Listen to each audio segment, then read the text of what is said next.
나도 모르게 사탄 마귀에게 틈을 주고 있는 8가지 행동, 내가 알지 못하는 사이에 영적으로 위험한 문을 열어두고 있다면 어떻겠습니까? 분명히 신앙생활을 하고 있는데도 마음이 자꾸 흔들리고 이상하게 영적으로 무겁고 답답한 시간이 계속된다면 그 원인이 어디에 있는지 생각해 보신 적이 있습니까? 성경은 우리에게 분명히 경고합니다. 베드로전서 5장 8절입니다. 근신하라, 깨어라. 너희 대적 마귀가 우는 사자같이 두루다니며 삼킬 자를 찾나니. 마귀는 우는 사자처럼 두루다니며 틈을 찾고 있습니다. 그런데 그 틈은 거대한 죄가 아니라 우리가 평소에 무심코 하는 작은 행동들에서 시작되는 경우가 많습니다. 오늘 그 8가지 행동을 성경 말씀을 통해 하나씩 살펴보겠습니다. 그리고 그 문을 어떻게 닫을 수 있는지도 분명히 말씀드리겠습니다. 첫 번째, 분노와 용서하지 못하는 마음입니다. 누군가에게 화가 나서 그 화를 마음에 계속 담아두고 있었던 적이 있습니까? 시간이 지나도 그 사람을 떠올리면 다시 화가 나고 용서하고 싶지 않은 마음이 든 적이 있습니까? 에베소서 4장 26절부터 27절입니다. 분을 내어도 죄를 짓지 말며 해가 지도록 분을 품지 말고 마귀에게 틈을 주지 말라. 해가 지도록 분을 품지 말라고 합니다. 그리고 바로 다음 구절에서 그 이유를 말씀합니다. 마귀에게 틈을 주지 말라는 것입니다. 화가 나는 감정 자체가 죄는 아니지만 그 분노를 풀지 않고 오래 붙잡고 있으면 그것이 마귀가 들어올 수 있는 틈이 된다는 것입니다. 고린도후서 2장 10절부터 11절도 같은 경고를 합니다. 너희가 무슨 일이든지 누구를 용서하면 나도 그리하고 내가 만일 용서한 일이 있으면 용서한 것은 너희를 위하여 그리스도 앞에서 한 것이니 이는 우리로 사탄에게 속지 않게 하려 함이라. 우리는 그 계책을 알지 못하는 바가 아니로라. 용서하지 않으면 사탄에게 속을 수 있다고 합니다. 사탄의 계책 중 하나가 바로 우리 마음에 용서하지 못한 분노를 계속 키우는 것입니다. 가인의 이야기가 이것을 가장 비극적으로 보여줍니다. 창세기 4장 5절입니다. 가인과 그의 재물은 받지 아니하신지라. 가인이 몹시 분하여 안색이 변하니 가인이 몹시 분했습니다. 그런데 하나님이 직접 그에게 찾아와 경고하셨습니다. 창세기 4장 7절입니다. 네가 선을 행하면 어찌 낯을 들지 못하겠느냐. 선을 행하지 아니하면 죄가 문에 엎드려 있느니라. 죄가 너를 원하나 너는 죄를 다스릴지니라. 죄가 문에 엎드려 있다고 하셨습니다. 마치 문 앞에 웅크리고 있다가 틈만 보이면 들어오려는 짐승처럼 묘사하셨습니다. 그런데 가인은 그 분노를 다스리지 못했습니다. 창세기 4장 8절입니다. 가인이 그의 아우 아벨에게 말하고 그들이 들어있을 때 가인이 그의 아우 아벨을 쳐 죽이니라. 결국 그 분노가 동생을 죽이는 살인으로 이어졌습니다. 하나님이 직접 경고하셨음에도 다스리지 못한 분노가 마귀에게 완전히 자리를 내어준 것입니다. 그 결과 창세기 4장 12절은 이렇게 기록합니다. 네가 밭을 갈아도 땅이 다시는 그 효력을 내게 주지 아니할 것이요 너는 땅에서 피하며 유리하는 자가 되리라. 가인은 평생 정착하지 못하고 떠도는 자가 되었습니다. 한순간 다스리지 못한 분노가 그의 평생을 떠돌게 만든 것입니다. 지금 누군가를 향한 분노를 오래 붙잡고 있습니까? 해가 지도록 며칠이 지나도 몇 년이 지나도 그 마음을 풀지 못하고 있다면 그것이 첫 번째 틈입니다. 두 번째, 속이는 것과 거짓을 꾸미는 것입니다. 남들에게 보이기 위해 사실을 조금 부풀리거나 감춰본 적이 있습니까? 겉으로는 괜찮은 척하면서 속으로는 다른 마음을 품어본 적이 있습니까?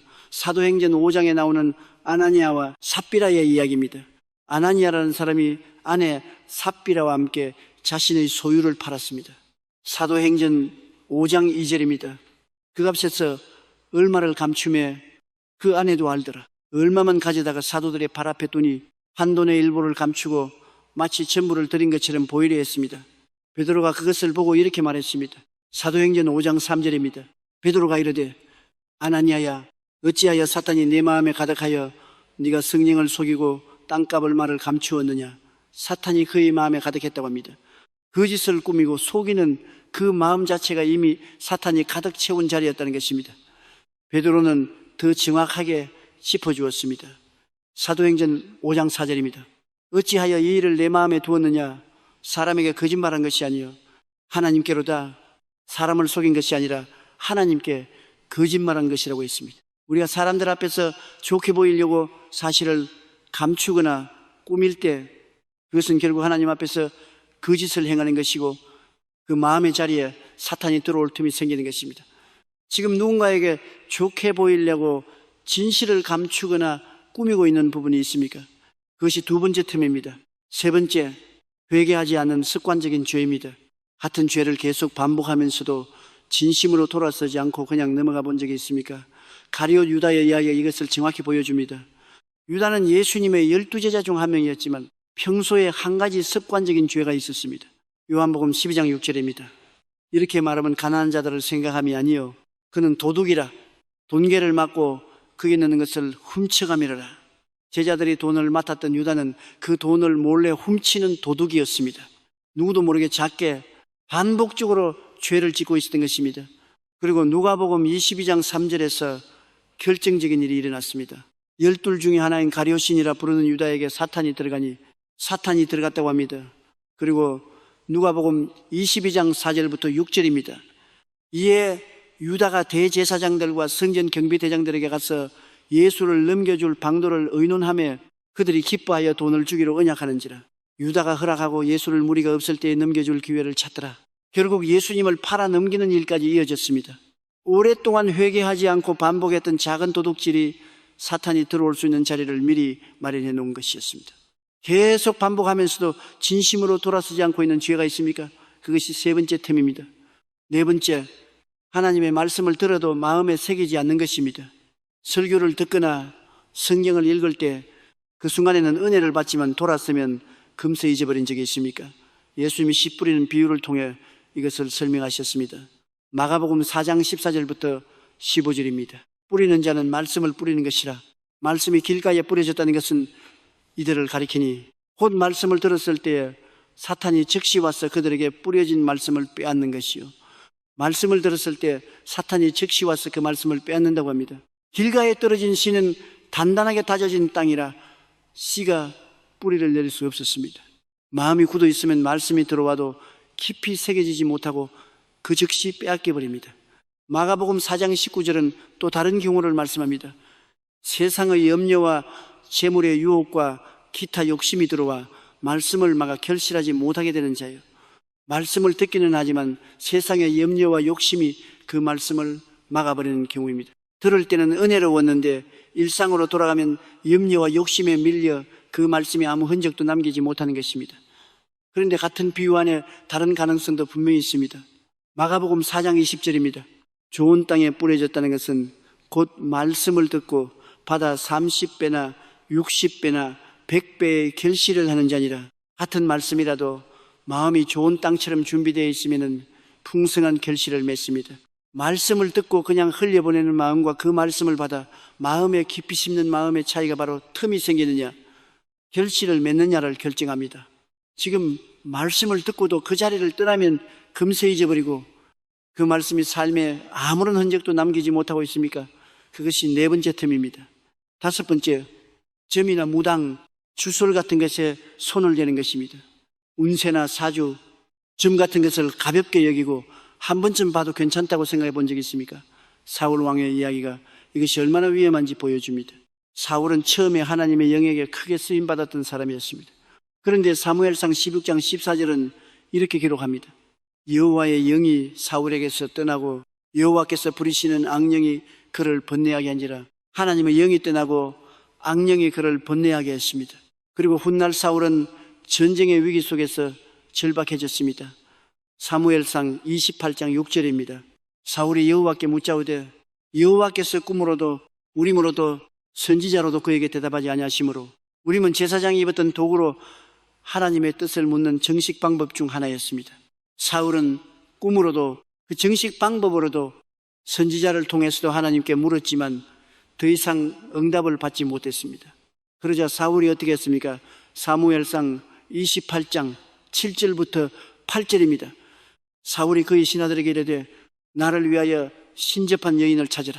내가 그리로 가서 그에게 물으리라 하니 그의 신하들이 그에게 이르되 보소서 엔돌에 신접한 여인이 있나이다. 사울이 다른 옷을 입어 변장하고 두 사람과 함께 가서 그들이 밤에 그 여인에게 이르러서는 사울이 이르되 청하노니 나를 위하여 신접한 술법으로 내가 내게 말하는 사람을 불러올리라 하니 신접한 여인 즉 영매를 찾아갔습니다. 변장까지 하고 밤에 몰래 찾아간 것입니다. 그 결과는 더 큰 절망이었습니다. 사무엘상 28장 19절에서 사울은 자신과 아들들이 다음날 죽게 될 것이라는 말을 듣게 됩니다. 신약에서도 비슷한 일이 있었습니다. 사도행전 16장 16절입니다. 우리가 기도하는 곳에 가다가 점치는 귀신 들린 여종 하나를 만나니 점으로 그 주인들에게 큰 이익을 주는 자라. 점치는 귀신에게 들려있던 여종이 있었습니다. 점이라는 것이 신비롭고 흥미로운 것이 아니라 귀신이 들려서 하는 일이었다는 것을 성경이 분명히 보여줍니다. 지금 문세나 사주, 점 같은 것을 그저 재미나 호기심으로 가볍게 보고 있습니까? 그것이 5번째 틈입니다. 6번째, 하나님과 다른 영적인 것을 동시에 섬기려는 것입니다. 신앙생활을 하면서도 동시에 다른 영적인 힘이나 능력에 의지하려 했던 적이 있습니까? 고린도전서 10장 20절부터 21절입니다. 무릇 이방인이 제사하는 것은 귀신에게 하는 것이요 하나님께 제사하는 것이 아니니 나는 너희가 귀신과 교제하는 자가 되기를 원하지 아니하노라. 너희가 주의 잔과 귀신의 잔을 겸하여 마시지 못하고 주의 식탁과 귀신의 식탁에 겸하여 참여하지 못하리라. 주의 잔과 귀신의 잔을 겸하여 마실 수 없다고 합니다. 하나님을 섬기면서 동시에 다른 영적인 것도 함께 의지할 수는 없다는 것입니다. 사마리아의 시몬이라는 사람의 이야기가 이것을 보여줍니다. 사도행전 8장 9절입니다. 그 성에 시몬이라 하는 사람이 전부터 있어 마술을 행하여 사마리아 백성을 놀라게 하며 자칭 큰 자라 하니 마술사였던 시몬은 빌립의 전도를 듣고 믿고 세례까지 받았습니다. 그런데 사도들이 안수할 때 성령이 임하는 것을 보고 그가 어떻게 했습니까? 사도행전 8장 18절부터 19절입니다. 시몬이 사도들의 안수로 성령 받는 것을 보고 돈을 들여 이르되 이 권능을 내게도 주어 누구든지 내가 안수하는 사람은 성령을 받게 하여 주소서니 그 영적인 권능을 돈으로 사려고 했습니다. 신앙을 받아들였지만 그의 마음 깊은 곳에는 여전히 마술사로서의 옛 습성, 영적인 힘을 자신의 이익을 위한 도구로 삼으려는 마음이 남아 있었던 것입니다. 베드로가 그에게 단호히 말했습니다. 사도행전 8장이 10절부터 21절입니다. 베드로가 이르되 네가 하나님의 선물을 돈 주고 살 줄로 생각하였으니 내 은과 네가 함께 망할지어다. 하나님 앞에서 네 마음이 바르지 못하니.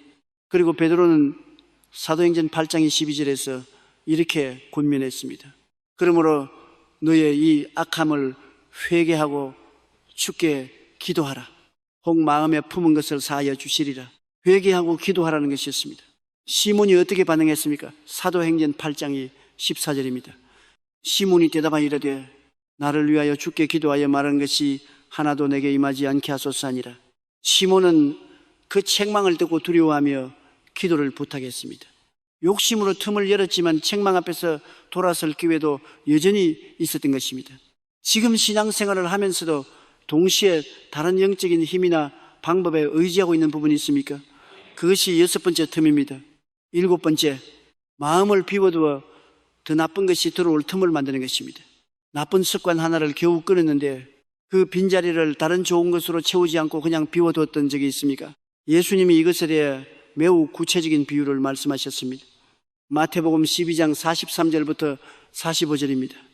더러운 귀신이 사람에게서 나갔을 때 물 없는 곳으로 다니며 쉬기를 구하되 쉴 곳을 얻지 못하고 이에 이르되 내가 나온 내 집으로 돌아가리라 하고 와보니 그 집이 비고 청소되고 수리되었거늘 이에 가서 저보다 더 악한 귀신 7을 데리고 들어가서 거하니 그 사람의 나중 형편이 전보다 더욱 심하게 되느니라. 더러운 귀신이 나간 후 그 집이 비어 있는 것을 보고 더 악한 귀신 7을 데리고 다시 들어갔다고 합니다. 결과는 처음보다 더 심한 상태가 되었습니다. 이 비유의 핵심은 단순히 나쁜 것을 끊어내는 것만으로는 충분하지 않다는 것입니다. 나쁜 습관을 끊었다고 해도 그 빈자리를 좋은 것, 즉 말씀과 기도와 예배로 채우지 않으면 그 빈 공간은 오히려 더 위험한 것이 들어올 수 있는 틈이 됩니다. 지금 무언가를 끊어냈지만 그 빈자리를 좋은 것으로 채우지 않고 그냥 비워두고 있습니까? 그것이 7번째 틈입니다. 8번째, 좋게 보이는 것에 속을 분별하지 못하는 것입니다. 겉으로는 그럴듯하고 영적으로 보이는 가르침이나 말에 의심 없이 끌려가 본 적이 있습니까?